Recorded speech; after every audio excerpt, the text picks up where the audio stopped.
మహానేత రాజశేఖర్ రెడ్డి గారిది యాత్ర సినిమా తీశారు, బాగుంది అది.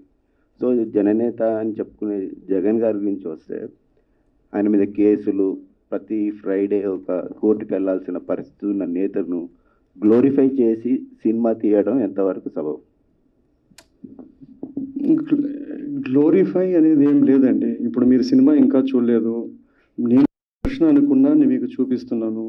కేసులు అంటారా, ఇక ఇప్పుడు ఉన్న వాళ్ళలో అందరికి కూడా కేసులు ఉన్నాయి, మిగతా వాళ్ళకి కూడా కేసులు ఉన్నాయి. ఇప్పుడు మొన్న వరకు మనం ఒకరికే ఎత్తి చూపిస్తా అంటే ఇప్పుడు ఇట్లాగా చూపించుకోవాల్సిన పరిస్థితి తెచ్చుకున్నాము. ఇప్పుడు కథగా చేసినప్పుడు, అది కథగా చూసినప్పుడు we leave it to audience to say that ఇది మనము మన డబ్బు మనం కొట్టుకున్నామా లేదా ఇది నమ్మదగ్గగా ఉందని. ఆ డబ్బు కొట్టేది వాడు సినిమా వాడు బాగాలేదంటాడు, ఇది నమ్మదగ్గంది ఉందంటే వాడు పక్కన నుండి చెప్తాడు బాగానే ఉందని అయినా చూడొచ్చు అని. అంతే. ట్రైలర్ చూస్తే కాంగ్రెస్ పార్టీని బాగానే టార్గెట్ చేసినట్టు కనిపిస్తుంది.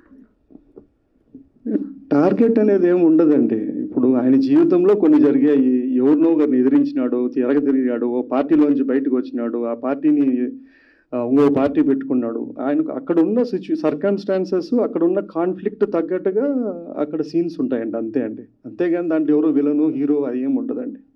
మహి గారు, ఈ కథలో ఫిక్షనల్ ఎంత పర్సెంటేజ్ ఉంది, రియాలిటీ ఎంత పర్సెంటేజ్ ఉందండి? ఇది అన్నంలో నీళ్ళలాగా 1:2 రేషియోలో చెప్పలేమండి. ఇది difficult to say. One, it has to be truth or believable truth. మీరు సినిమా చూసిన తర్వాత అరే అసలు ఇప్పుడు జరిగిండ అసలు అనుకుంటే దెన్ ఇట్స్ అవుట్. నిజమైనా కూడా if it is not believable on screen then it won't work out అండి. ఇప్పుడు ఒకటి థింగ్ అండి, when you do with real characters, ఒక ఏంటంటే అండి, రియల్ క్యారెక్టర్ వేరే, ఆన్ స్క్రీన్ క్యారెక్టర్ వేరే. అంటే కంప్లీట్లీ ఏదో వింతని కాదు. We need to start from zero on screen to evolve this character and go through his journey and make it again rootable to the audience అండి.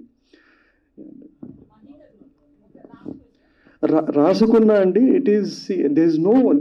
ఇప్పుడు for example Mammootty the scene ఉంది, అది నిజమా కాదా అంటే నేను how can I say that? The soul and intention of the spirit of the scene is true.